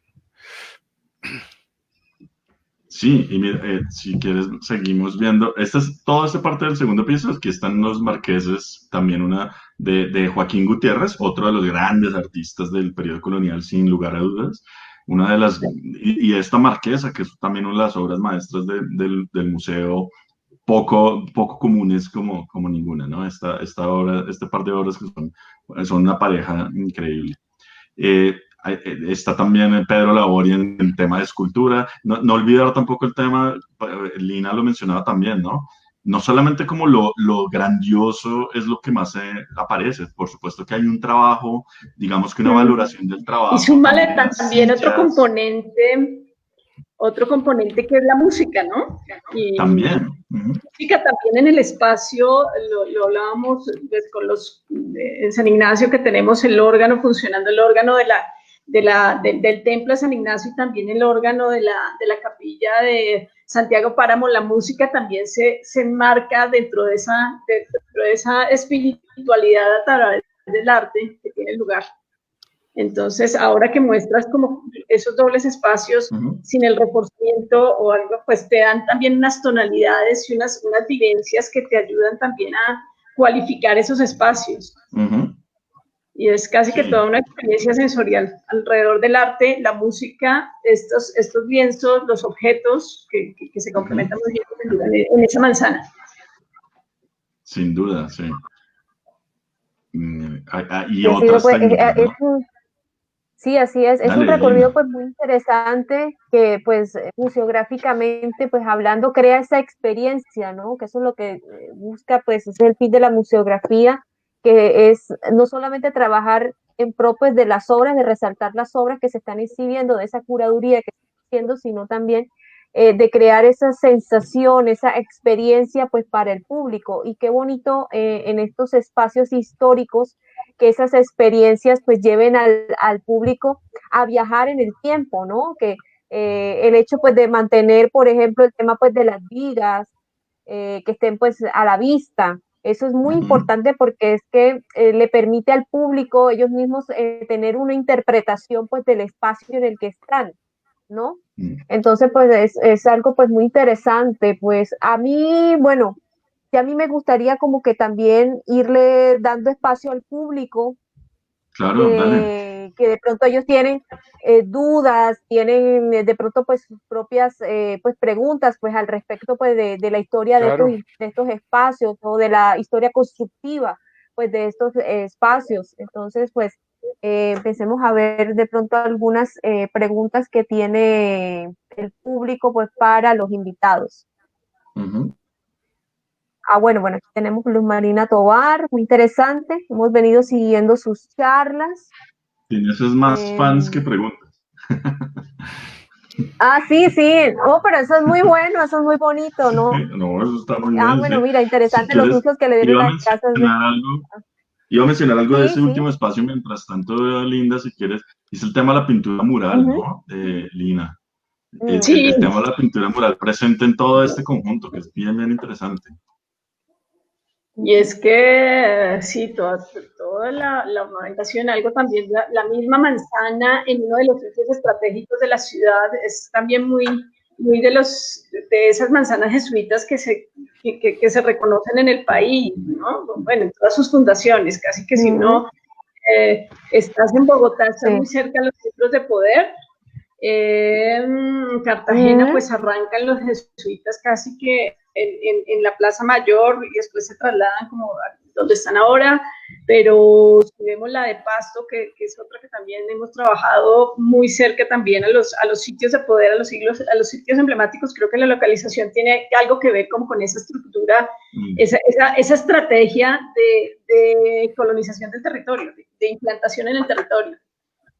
Creo que eso también ha llevado a esas localizaciones de esos conjuntos edilicios, casi que se vuelven parte del guión museográfico, pues lo que casi que el tema de las manzanas, de las haciendas y las misiones dan para estructurar todo un tema de reconocimiento de un territorio, de ampliación de fronteras, de reconocimiento del otro, de llegar a los sitios explorados, que es interesante contarlos en estos espacios museo. Tenemos el espacio museo en Cartagena, así es. El Museo Colonial en Bogotá, pues interesante fortalecer ese significado de esos sitios. Así es, y eso es que eso corresponde precisamente porque pues la Compañía de Jesús nace con ese incentivo, ¿no? Porque es que nace justo en el momento porque está la reforma en Europa y viene este grupo de hombres en esta nueva pues orden religiosa que vienen con esa contrarreforma y por eso es que ellos están y manejan esa estrategia pues de estar en unos territorios pues precisamente para llegar a esas personas, conocer, explorar ese territorio y lograr una comunicación. Y pues gracias a ese tipo de estrategias es que se empiezan a conocer otras culturas, pues en lo que pues en esa época se denominaba el primer mundo, que era Europa, se empiezan a conocer solamente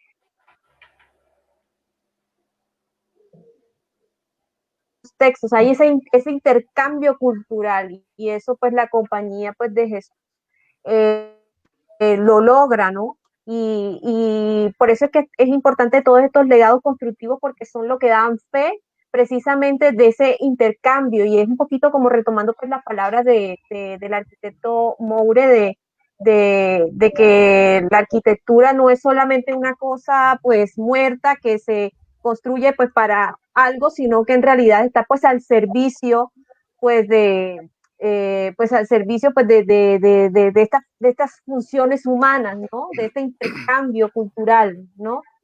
Bueno, aquí tenemos una pregunta de Andrés Ramírez que dice que ¿qué se conoce de los otros conjuntos jesuíticos del país? Tunja, Popayán y Mompox. Lina los había mencionado, ¿no? Lina. Sí. Ya hay hay algunas investigaciones, la Javeriana misma a través del profesor Felipe González ha hecho investigaciones de los colegios jesuitas en Colombia. Justamente los casos que menciona Andrés, el de Tunja, Popayán y Mompox, ya son manzanas que ya no siguen funcionando dentro de la comunidad. Realmente creo que esas ya, ustedes me corrigen, pero esas ya no funcionan tanto.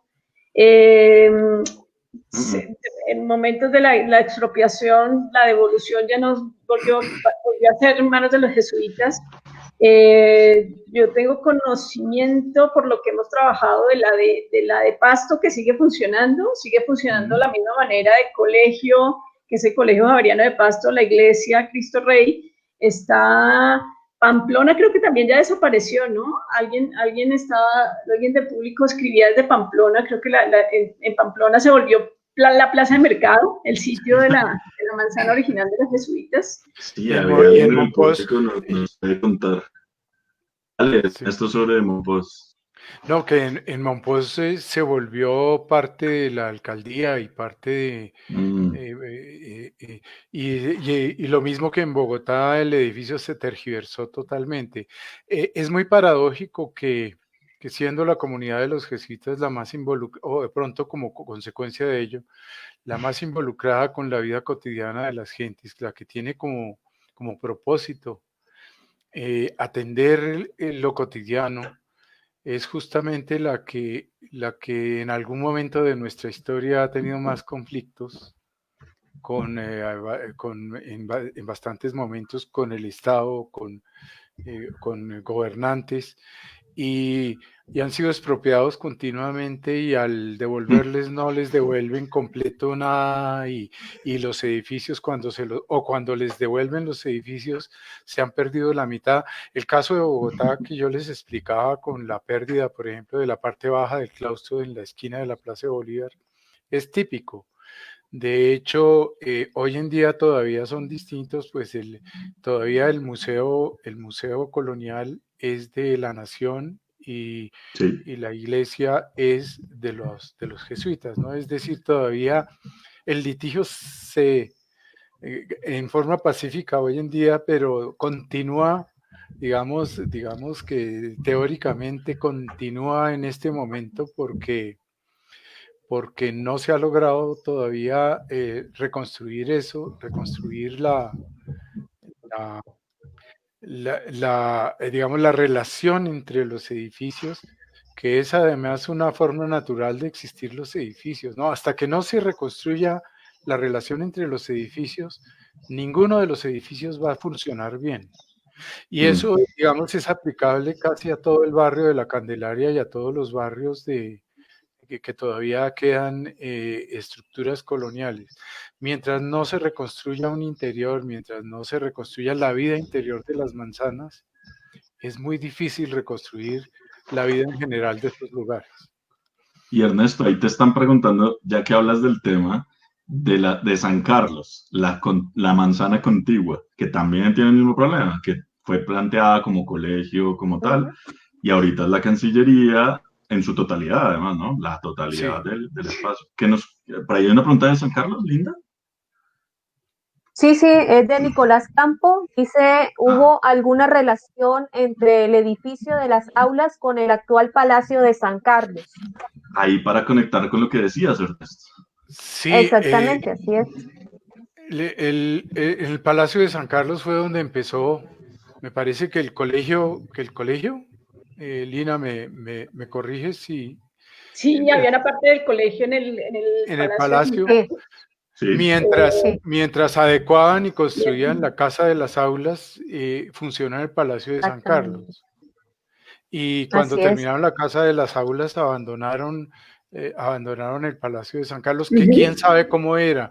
Estoy es que seguro... casi que siempre, cuando llega la orden, llega es porque la sociedad solicita que se ponga un colegio jesuita, entonces siempre arrancan con los colegios y siempre arrancan a ver cómo nos vamos a unos primeros mientras que construimos realmente nuestra infraestructura y acuérdense que el tema de las construcciones de los jesuitas para este momento, el permiso lo otorgaba Roma y los planos había que mandarlos a Roma para que ellos aprobaran y se devolvía un juego de planos que era lo que se construía en los territorios de América.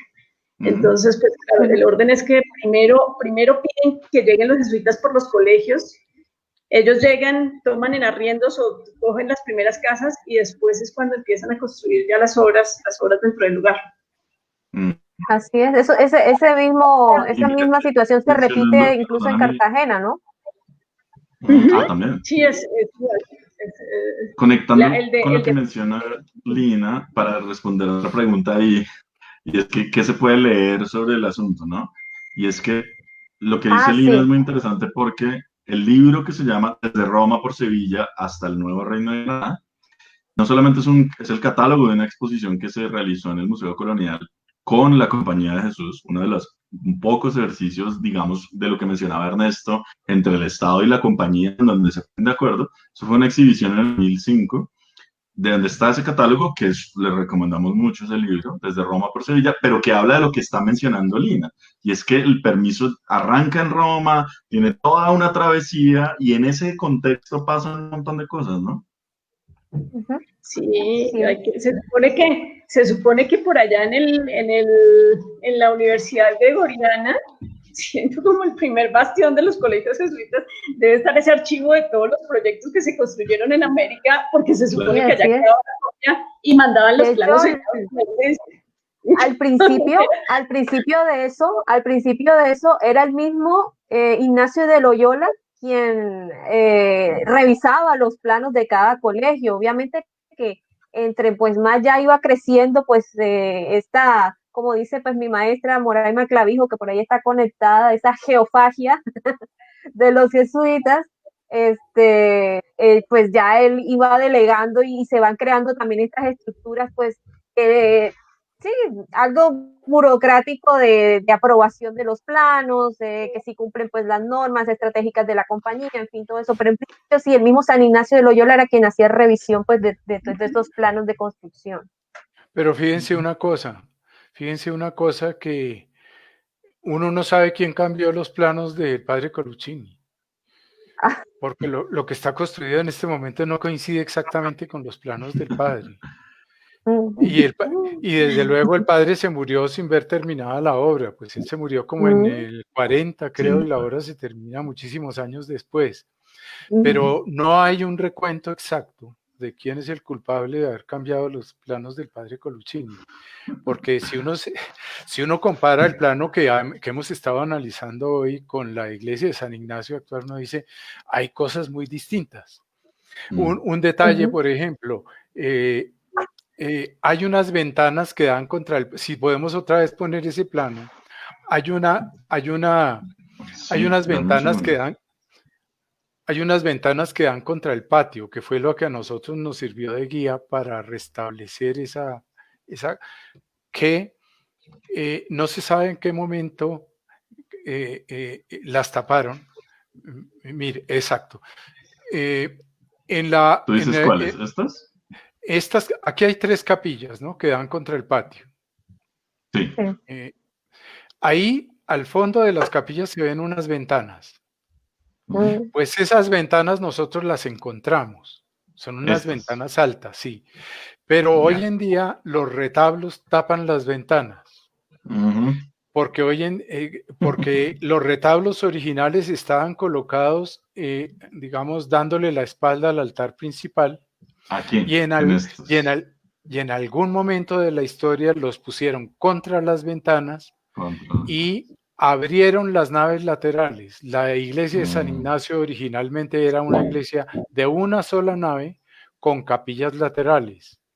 Y nosotros dejamos en el patio actual del museo restaurado, dejamos el testimonio de las ventanas que se ven desde el patio. Y por esa razón fue que tumbamos el edificio de los osarios que había en el patio. No se ve, pero creo que están aquí marcadas, ¿no, Ernesto? No, la vegetación no las tapa, pero están aquí. Sí, exacto. Ahí se ve un pedacito de ventana detrás de ese árbol, y esa fachada era una fachada funcional. Ahora, abajo se ve una puerta que dejamos para que en un futuro uno pueda hacer todo el circuito museístico entrando al templo, recorriendo el templo y volviendo otra vez. Es decir, aquí están las ventanas. Aquí están las ventanas. De acuerdo. De hecho, Ernesto, para contextualizar al público cartagenero que nos está viendo, de hecho, ese recorrido interno existe en San Pedro Claver, ¿no? San Pedro Claver hay una entrada lateral que va directo al patio, y de hecho también tú puedes acceder también a la iglesia por la sacristía, que pasa era igual por un sector de osarios, exactamente, que digamos, esa sí es la entrada secreta, y como se mete por ahí para ingresar a la iglesia y que lo vea. Era igual, es el mismo esquema, exactamente el mismo esquema que hay en Cartagena. Lo que pasa es que en algún momento de la historia, que no sabemos cuál es, construyen los osarios enfrente a la fachada del templo.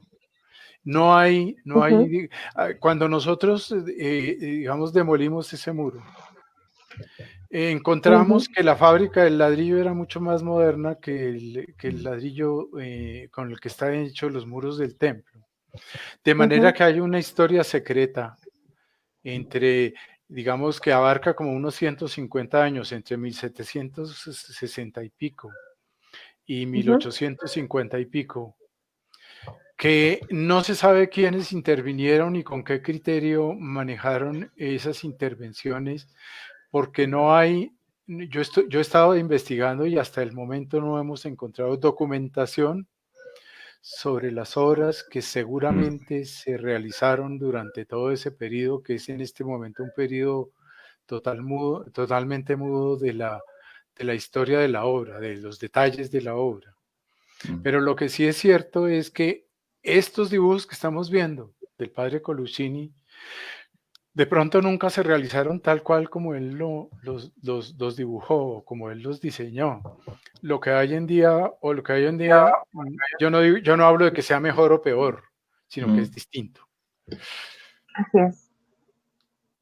Así es, así es. Bueno, tengo una última pregunta, que es de Jaime Alberto Felipe Muñoz.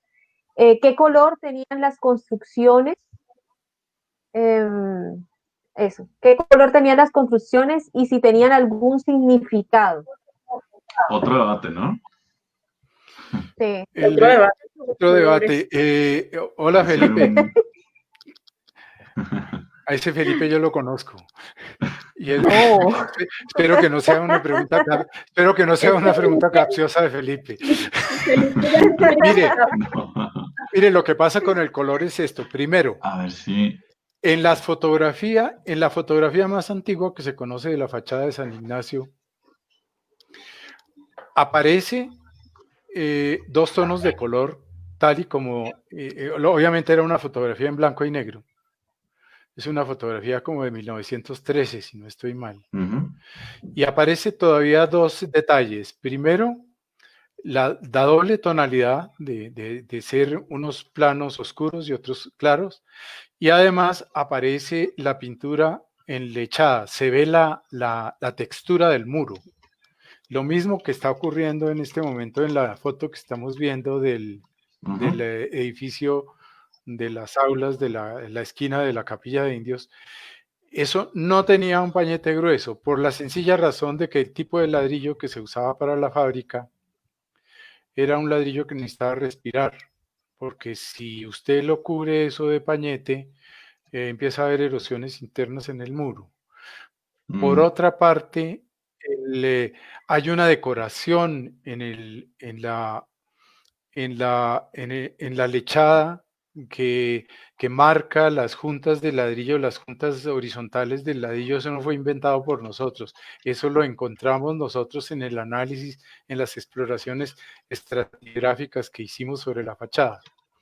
En cuanto al color, nosotros encontramos esas pigmentaciones, y de hecho yo tengo fotografías del proceso. Lo que pasa es que la iglesia, la fachada de San Ignacio fue pañetada varias veces de una manera brutal con pañetes de cemento. Cuando nosotros retiramos esos pañetes alcanzamos a ver también la doble tonalidad de claro y oscuro en los detalles de la fachada. Ahora, ¿los colores de dónde salen? Los colores son los colores de la tierra. Por ejemplo, el color amarillo está dado, no tiene ni siquiera pigmentación, está dado por la arena que al mezclarla con la cal da ese color. El color más oscuro es el color que da el ladrillo, es el color de la arcilla cocida. Y por eso son tan populares esos colores en la colonia, porque son los colores, digamos, que da la tierra y que da la arena, y que son los que nosotros usamos. Ahora nosotros tenemos que confesar que los colores que nosotros aplicamos están reforzados con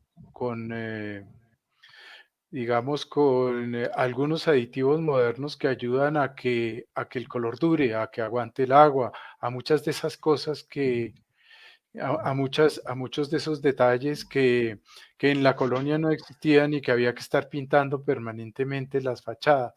Pero no le quepa duda a la gente que la noción de color existe y que el blanquismo de la arquitectura colonial es una influencia de la modernidad sobre la arquitectura colonial. La arquitectura colonial ama el color, lo usa permanentemente, en Cartagena, en Popayán, en todas partes. Ese daltonismo del color es una influencia de la modernidad en la arquitectura colonial. Así es. Porque es que la cal creo que tiene mostré también un unas uso imágenes de Núñez séptico, Borda, ¿no? entonces Que es se un usa. acuarelista. Ay, perdón, Linda. Sí. No, tranquilo, estaba. No, yo para contextualizar No, lo que dice Ernesto, la acuarela de Núñez Borda, que es interesantísima, ninguna es blanca, ¿no? Ninguna es blanca. Ninguna, como pueden ver ustedes aquí en lo que les estoy mostrando. Que es uno de los pocos vestigios que hay, ¿no? Pero sin duda, pues, para responder la pregunta de Felipe.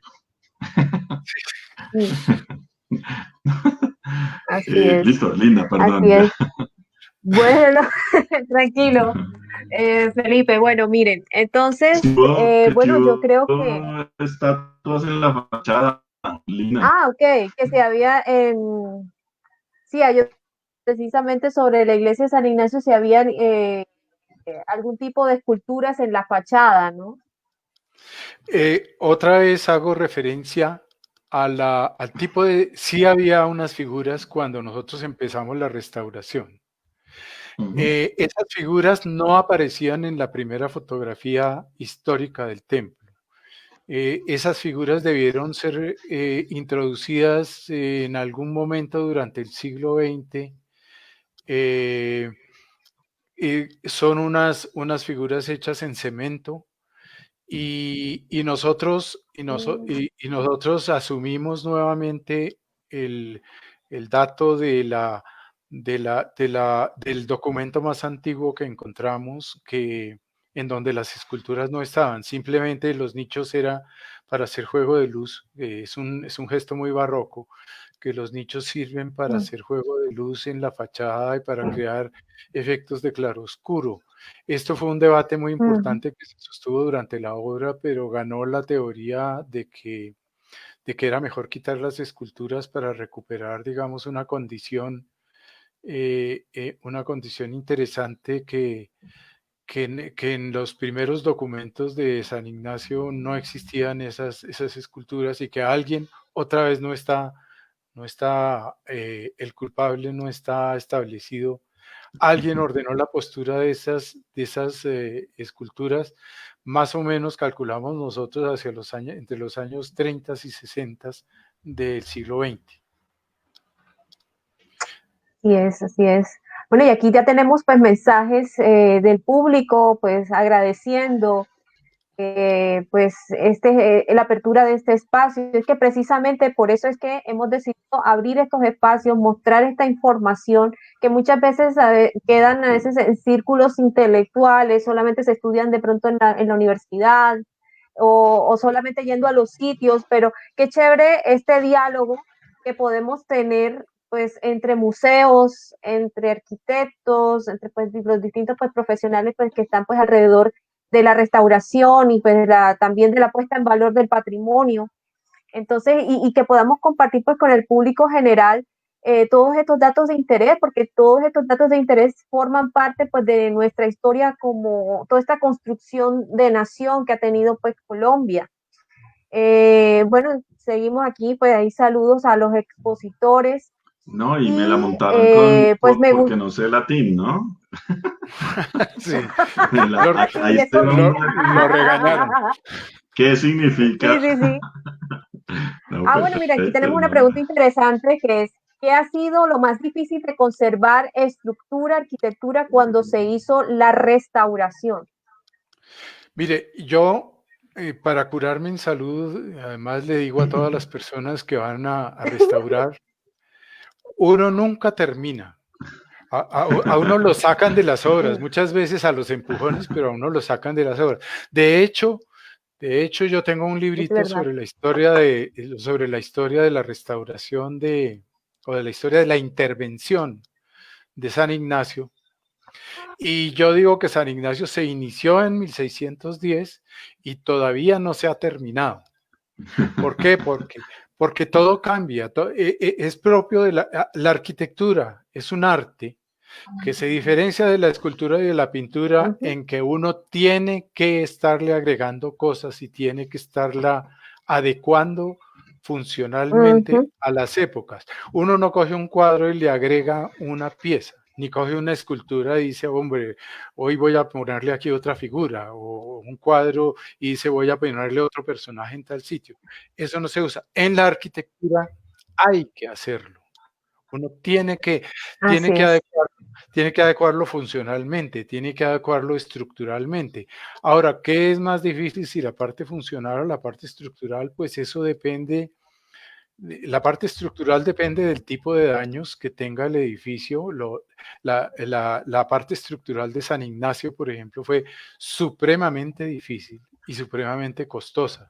Es decir, lo que no se ve es Mm, impresionante, los refuerzos especialmente de cubiertas. Nosotros tuvimos, por ejemplo, que cambiar las cubiertas que tenían todavía una tecnología original, para poderlas aligerar, porque el peso de nosotros, otra vez con los ingenieros, más o menos nos daba que teníamos que reducir por lo menos a una cuarta parte el peso de la cubierta si queríamos revivir alguna esperanza de que San Ignacio sobreviviera. Entonces hubo que cambiar los principios tecnológicos, aprovechando que San Ignacio tiene una bóveda en material vegetal que oculta la estructura de la cubierta.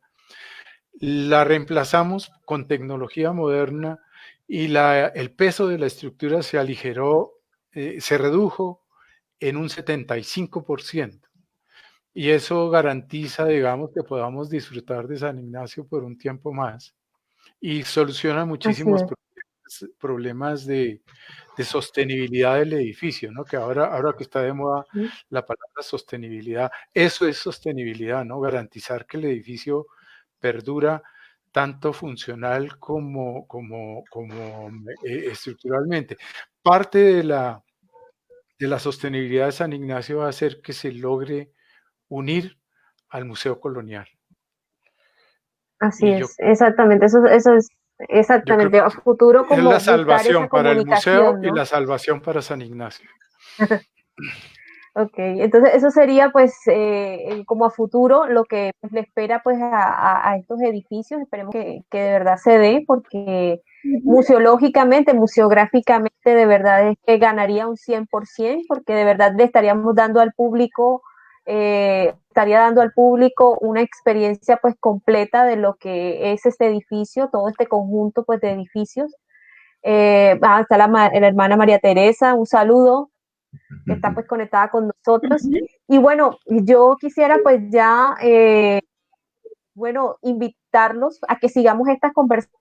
Realmente hablamos de la Casa de las Aulas, tocamos un poco el tema de la iglesia de San Ignacio, porque es imposible hablar de un espacio sin hablar del otro, pero sí seguir explorando un poquito esta manzana, porque como dijimos al principio, es una manzana que ha sido testigo de muchísimas cosas, ha sido pues, ha estado siempre ahí en la construcción pues de como nación, y ese es pues lo que queremos desde San Pedro Claver, abrir los espacios de diálogo, mostrar toda esta información. Y hablar también, como pues lo pedía alguien en el público, también un poco la ayuda pues de Lina, de otros espacios que ha tenido pues la Compañía de Jesús en Colombia, ¿no? E ir abriendo pues este diálogo, porque es que a pesar de que nosotros somos la institución en Cartagena, nos conectamos pues con todas las demás instituciones. De igual manera, pues agradezco muchísimo, muchísimo a Felipe pues que haya pues estado con nosotros, con el Museo pues Colonial, museo hermano del Museo pues del Santuario de San Pedro Claver, donde tenemos colecciones que son parecidas, que tenemos diálogos parecidos con el público. Y también pues lo invito pues a seguir también, no solamente desde el plano arquitectónico, desde las colecciones, mantener este diálogo pues y mostrárselo al público. Entonces, pues la invitación es a seguir en la programación pues del Santuario de San Pedro Claver. Vamos a seguir con esta línea de conversatorios. De igual manera, aprovecho el próximo 27 de agosto, vamos a tener un conversatorio ya desde la Fundación Centro de Cultura Afrocaribe, donde orgullosamente pues, vamos a mostrar pues uno de nuestros programas sociales, que es el programa de lectoescritura, donde pues van a estar padres de familia, los niños también van a hablar sobre esa experiencia que han tenido desde lectoescritura, que como les digo es un programa social que se está pues liderando desde la Fundación Caribe, que pertenece al Santuario de San Pedro Claver, y que es esa materialización de ese legado que nos ha dejado San Pedro Claver, y que pues hacemos pues lo posible pues de mantenerlo a flote, incluso en estos tiempos de cuarentena. Ha sido un reto. Ayuda pues de los amigos del santuario lo hemos podido pues lograr. De también pues aprovecho, pues los invito a que mantengan ese apoyo, al santuario de San Pedro Claver. Ahora yo les quedo debiendo, me siento muy culpable de que les quedo debiendo toda una preparación que había hecho de de unas, de un PowerPoint muy Pero minucioso de todos los debe haber pasos. manera de que lo mostremos después, Ernesto, Y ¿no? no sé qué falló en en las conexiones, yo se los quedo debiendo y cuando ustedes Sí, quieran, porque es muy apropiado para ver San Ignacio también y para ver muchas Sí, cosas y hay no, es muchas clave cosas que verlo, quedaron sí. vale la pena, pero además yo quería añadir que es que esto es como una parte de lo que se hizo. Hay unos estudios arqueológicos para toda la manzana que también complementaron, ayudaron a complementar también toda la información. Algo de lo que preguntaban también de lo difícil de la restauración es todo lo que nos vamos encontrando también, ¿no? Y desde la parte en la que yo apoyé el proyecto, que fue como en esa supervisión técnica, incluso además en toda la gerencia del proyecto, desde conseguir los recursos, movamos la plata, presentemos los convenios, eso amerita también casi que otra estrategia y otra sesión de trabajo en la cual Sí. Ernesto nos complemente con las imágenes de todo el proceso, porque claro. llevaron pruebas de laboratorio para medir, para ver los colores, para medir afectaciones de humedad, situaciones, todas las condiciones ambientales para la iglesia. Ahí hay un material interesante, pues también para ver. Y lo arqueológico es otro capítulo que también enriquece mucho más lo que se llegó a encontrar en la iglesia y en la manzana, en la casa de aulas, que hay unos estudios arqueológicos ya para la manzana completa que es importante también de pronto verlos. Creo que necesitamos otra sesión San Ignacio, intervención para hacer también todo el recorrido. Sí. Y ya la conexión con el Museo Colonial, que creo que sí vale la pena por ser de esas manzanas singulares. Y lo interesante que también pasa en Cartagena es que mantiene la función original, ¿no? Ha tenido una continuidad de usos, se leen esos usos desde el principio y se mantiene la compañía en esos lugares, que creo que es lo valioso también para ser considerado patrimonio cultural. Sí, igual Ernesto, sí, los He canales del regresado. Museo Colonial están abiertos cuando quieras, también lo puedes presentar en los canales del Museo Colonial, que tú sabes que sin duda es también la casa de ustedes, tanto de Lina como de Ernesto y por supuesto de todas las personas del santuario. El Museo Colonial, por supuesto que está abierto para que continuemos hablando. No meto más la cuchara, ahí Jaime Alberto López quería saber si tenemos contamos historias específicamente. No, durante todo el proyecto de exposición del Museo Colonial hablamos mucho de la Compañía de Jesús, por supuesto, que hicieron cómo aparecen en la historia del arte, que también es importantísimo. Entonces, no es un museo, el Museo Colonial no es un museo, digamos que temático en el sentido, digamos, enciclopédico del museo. Es un museo que habla de procesos culturales de la época colonial. Entonces, tanto la relación que tuvieron la Compañía de Jesús como Gregorio Vázquez, que tenía que ver en este cuento, que tenía que ver los reyes, que tenían que ver las personas, los campesinos, las negritudes, todo. Entonces, es otra visión en donde no vamos a hablar de temas y si lo hacemos a través de exposiciones temporales. Muy bien. No sé, Linda, si se nos fue otra vez. Pareciera. Pues, ¿qué es Linda? El altiplano, como se dice, está lleno de nubes y Sí, tenemos malas señales. Sí. la De todas señal maneras, Ernesto, sí, no, si quieres contarnos lo que tenías preparado, el canal del Museo Colonial está abierto para que lo puedas utilizar y contamos ese cuento desde el canal del museo si quieres. Súper, eso me parece chévere hacer. Y Sí, es que vuelve yo, Lina también con claro, mejor conexión. es que yo pienso que, sí, Bueno, es que yo yo, he tenido pues problemas con el internet. Bueno, bueno, como No, les aquí ya venía estamos contando, bueno, conversando. estamos hablando un poquito. Sí, yo ya vi. Bueno, y antes que suceda lo del internet de nuevo, entonces, pues yo sí quiero pues ya ir cerrando un poco ya el espacio, porque la idea es dejar a la gente, pues vamos a dejarle un espacio más adelante, pues para seguir ahondando en esta manzana y en otras.